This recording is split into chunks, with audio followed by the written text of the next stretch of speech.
Yo, what is up, everyone? My name is Chris, and we're Emily Sauce here. And today we are back. I know it's been over a month since we uploaded our last What If, but now we're back. We were just really busy with school, so we just finished with that so that we can focus on this. I do want to make some announcements beforehand. One thing I do want to say is thank y'all for the support, even though we were gone for a while. So I really appreciate that. Another thing is we're gonna hold on with the Attack on Titan what ifs for now until either season 4 continues. But if you still have any what ifs for any anime and you want us to see if we can do it, leave it down in the comments down below. We would love to hear your ideas, and we'll think about it and talk about it and see if we could do it.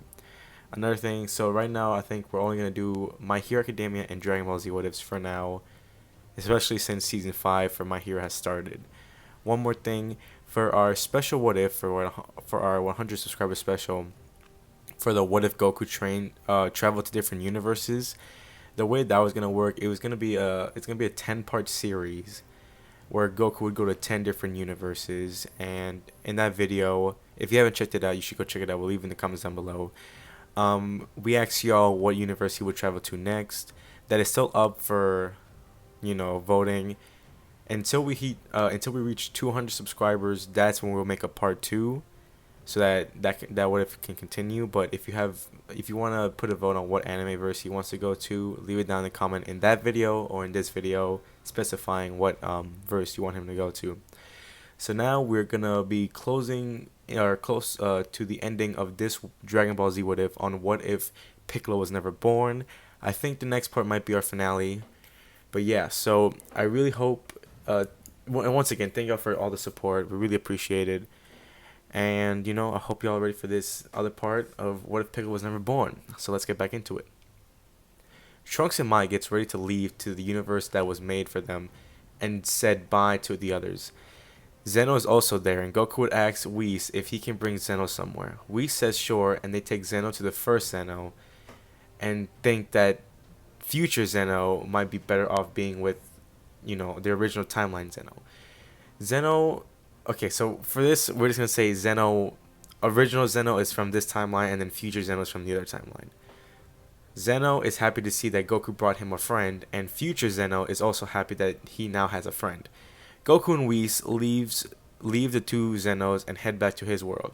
Time passes, and the two Zenos are playing a game, and future Zeno starts to get bored. Zeno asks him if he wants to see something fun, and future Zeno says sure.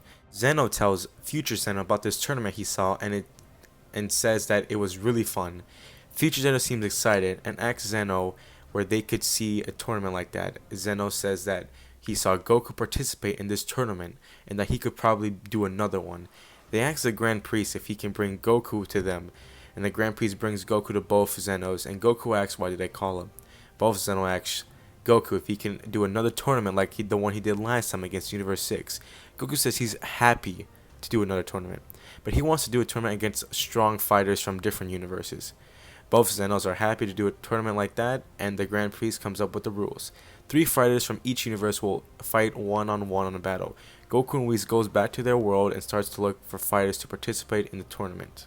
Or, not tournament, exhibition match. Goku decides that he wants Gohan to participate and goes to look for him. He finds Gohan and asks him if he wants to participate in the exhibition match that both Zeno created. Gohan says sure, and now they just need one more participant. Goku wants to ask Goten to also partake in this tournament and goes to look for him.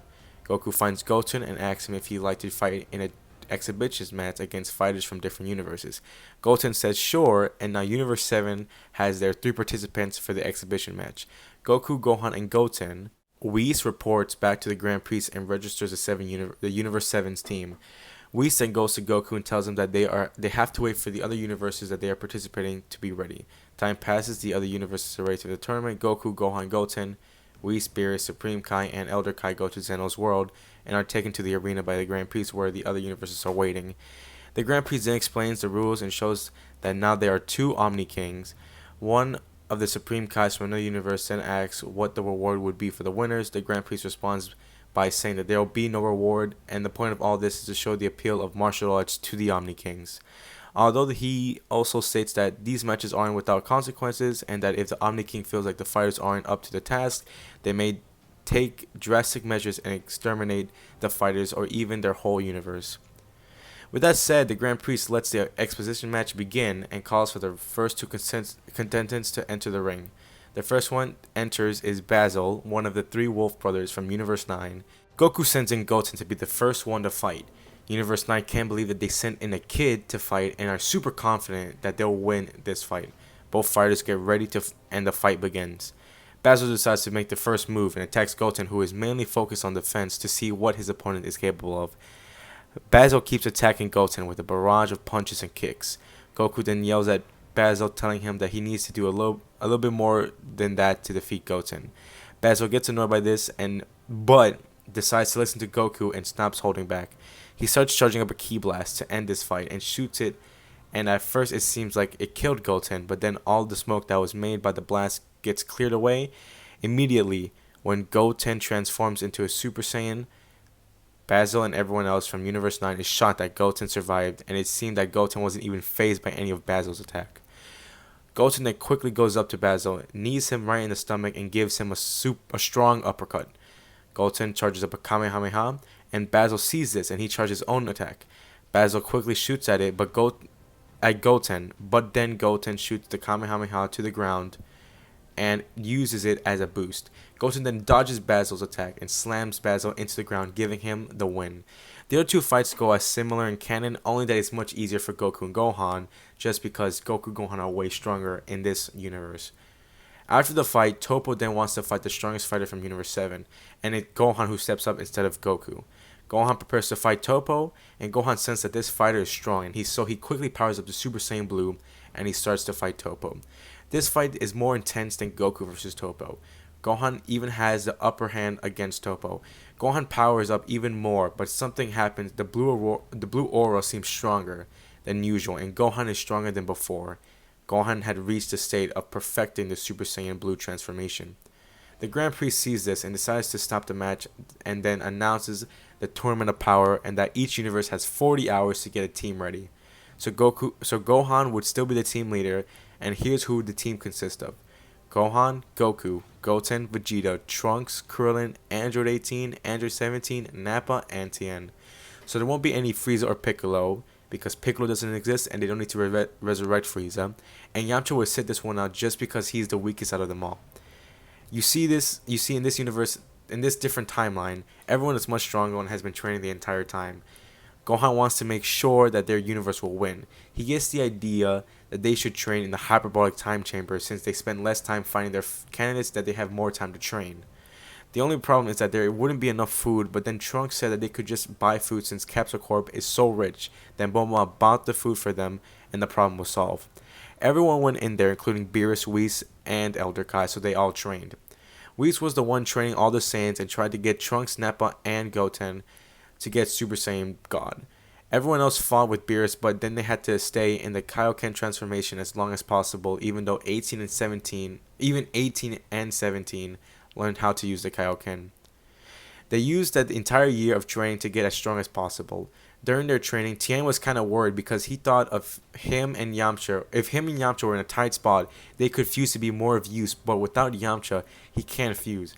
But then Krillin offers to be his new fusion partner, and they start to practice on that. The reason they wanted Elder Kai in is because they wanted him to do the ritual on the androids, Goten, and Trunks to give them more of a power boost. Back to the Saiyans, Nappa was able to get Super Saiyan God, but Goten and Trunks still can't tap into that power, even though they can sense God Ki.